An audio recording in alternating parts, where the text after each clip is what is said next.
Bonjour et bienvenue dans cette petite capsule portant sur le concept du cycle de l'eau. Donc, je vous réfère à vos feuilles de notes à la page 131. Vous avez un petit schéma que vous allez tenter de compléter en repérant les différents phénomènes. Donc, qu'est-ce que c'est que le cycle de l'eau? En fait, on identifie ce terme-là, on attribue ce terme-là à la circulation de l'eau sous toutes ses formes, solide, liquide ou gazeuse, là, dans les différents endroits sur la planète, mais en fait, parfois elle est sous terre, parfois elle est sur la terre, parfois elle est dans les airs. Donc, l'eau circule de manière tout à fait naturelle, mais on s'intéresse à un passage d'un endroit ou d'un état à un autre. Donc, on va identifier à partir d'un schéma les passages de l'eau d'un état à un autre. Je vous laisse repérer en fait la définition du cycle de l'eau, la circulation de l'eau dans les différents endroits sous ces différents états. À partir du schéma que vous voyez à l'écran, donc j'ai au-dessus de moi le nom des phénomènes. Je vais d'abord vous les nommer pour qu'on puisse les repérer. On va commencer, on essaie de suivre ça avec une certaine logique. Peut-être que vous êtes déjà familier ou familière, mais il y a peut-être des termes nouveaux qui vont apparaître. Soyez habiles, soyez à l'écoute de les particularités des phénomènes. Donc, l'évaporation étant la première chose, mais il n'y a pas de numéro 1, là, ça ne commence pas là, c'est tout en tout moment. Donc, évaporation, c'est souvent lorsque le soleil, entre autres, chauffe en grande partie les océans, mais toutes les eaux sur la planète, et ça fait que l'eau s'en va dans l'air, s'en va dans l'atmosphère. En fait, elle s'évapore. Je vais y revenir. Une autre façon que l'eau peut monter dans l'atmosphère, c'est ce qu'on va appeler la transpiration. Et là, je ne parle pas de votre transpiration, ni seulement de la transpiration des animaux.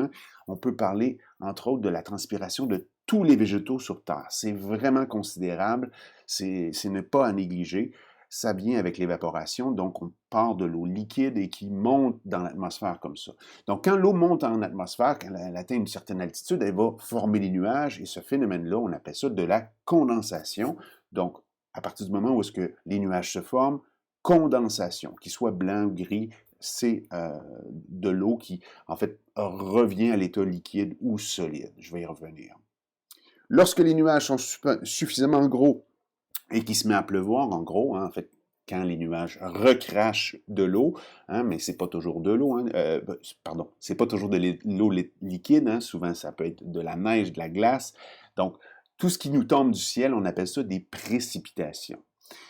Lorsque l'eau tombe sur le sol, finalement, peu importe où est-ce qu'elle tombe, si elle est à l'état solide, elle va finir par fondre. Si elle est liquide directement, elle va couler. Donc, lorsqu'elle coule, que ce soit dans un ruisseau, une rivière, un fleuve, on appelle ça du ruissellement. Donc, le phénomène, lorsque l'eau coule, elle va toujours en direction du point le plus bas sur la planète, c'est-à-dire, elle se dirige vers les océans au final.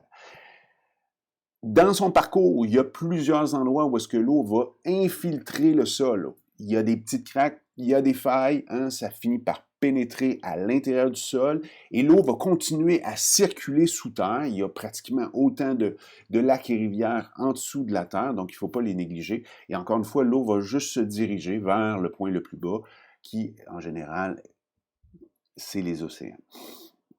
Donc, faut voir l'ensemble de ces phénomènes-là comme un cycle sans fin. Il n'y a pas de début, il n'y a pas de fin.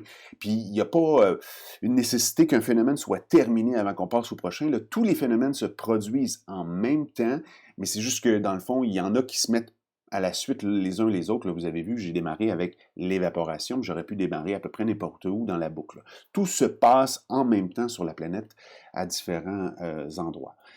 Si je vous le montre maintenant en image, on va commencer avec l'évaporation. Je vous ai trouvé une image, dans le fond, vous voyez très bien, en fait, les petits nuages qui se forment au-dessus des lacs ou des rivières. C'est pas toujours visible, souvent l'évaporation, c'est un phénomène qui n'est pas visible, mais il a lieu quand même. Maintenant, là, dans ce cas-ci, vous le voyez très bien. Qu'est-ce que c'est que l'évaporation? C'est l'eau à l'état liquide qui passe à l'état gazeux. Pour faire ça, l'eau, elle a besoin de absorber l'énergie du soleil. Donc, elle absorbe de la chaleur et elle passe à l'état gazeux. À l'état gazeux, là, elle peut monter dans l'atmosphère. Même chose pour la transpiration. Regardez ça, la belle image. Vous avez une forêt qui transpire. C'est vraiment considérable. C'est pas toujours visible, encore une fois, mais là, ça l'est, dépendamment des conditions atmosphériques. Et encore une fois, la transpiration, c'est de l'eau liquide qui passe à l'état gazeux. Pour ce faire, elle doit absorber de la chaleur ou de l'énergie. Donc, je vous mets les symboles, là, juste pour qu'on comprenne. L'énergie va être emmagasinée à l'intérieur des molécules d'eau qui vont être un peu plus distantes à l'état gazeux dans l'atmosphère. Une fois que toute cette eau-là, à l'état de vapeur, arrive en haute altitude, lorsqu'elle se met à former des nuages, vous avez des nuages qui sont juste magnifiques. Donc, qu'est-ce que c'est que la formation de nuages? C'est justement la vapeur d'eau, en fait, qui se recondense, on appelle ça la condensation, qui repasse à l'état liquide et parfois même solide. Et pour ce faire, c'est peut-être contre-intuitif, là, mais c'est ça quand même, là. En fait, l'eau, elle doit la vapeur d'eau, en fait, les molécules de vapeur d'eau, là, en fait, relâchent des quantités considérables d'énergie et ça contribue, entre autres, au réchauffement de l'atmosphère terrestre. Une fois que les nuages sont assez pleins, sont fournis, hein, on sait que là, ce qui est dans les nuages va nous retomber sur la tête sous la forme de précipitations. Donc, qu'est-ce que c'est? Ben, c'est justement de l'eau, de la glace, de la neige, hein, qui nous retombe dessus. On appelle ça des précipitations. À ce moment-là, l'eau, elle reste dans son état ou dans sa phase. Et on n'oublie pas, hein, la neige, c'est aussi une précipitation. On connaît bien ça à Montréal. Une fois qu'elle est tombée sur le sol, elle ruisselle. Hein, vous avez une belle image de cascade, mais ça, c'est à plusieurs endroits sur la Terre. Hein. On n'oublie pas que parfois l'eau est tombée sous la forme de neige, donc elle va fondre.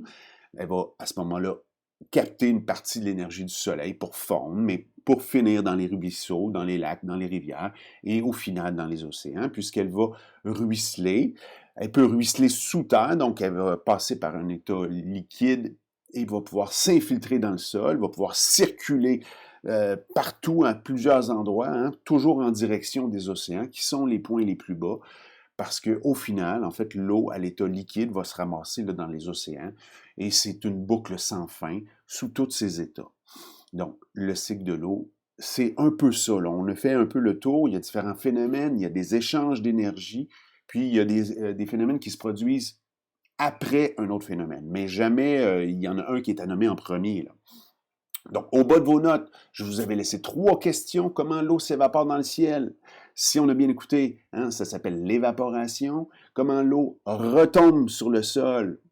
Ça s'appelle la précipitation. Comment l'eau entre dans le sol ou rentre dans le sol? On appelle ça l'infiltration. Donc, sur ce, je vais faire un petit récapitulatif en quelques secondes. Qu'est-ce qu'on doit savoir sur le cycle de l'eau? Première chose, ben, le nom des différents phénomènes, on peut les repérer sur un schéma ou une photo. Et finalement, vous devrez être en mesure de m'expliquer, en fait, ou d'expliquer de manière générale que c'est des échanges énergétiques qui permettent à l'eau de passer d'une phase à l'autre. Donc, lorsque l'eau passe de l'état gazeux, ou pardon, de l'état solide à l'état gazeux, elle doit absorber de l'énergie, donc elle absorbe l'énergie du soleil, et l'inverse, lorsque l'eau passe de l'état gazeux à l'état liquide ou solide, elle libère de grandes quantités d'énergie. Sur ce, ça termine cette petite capsule. Au plaisir.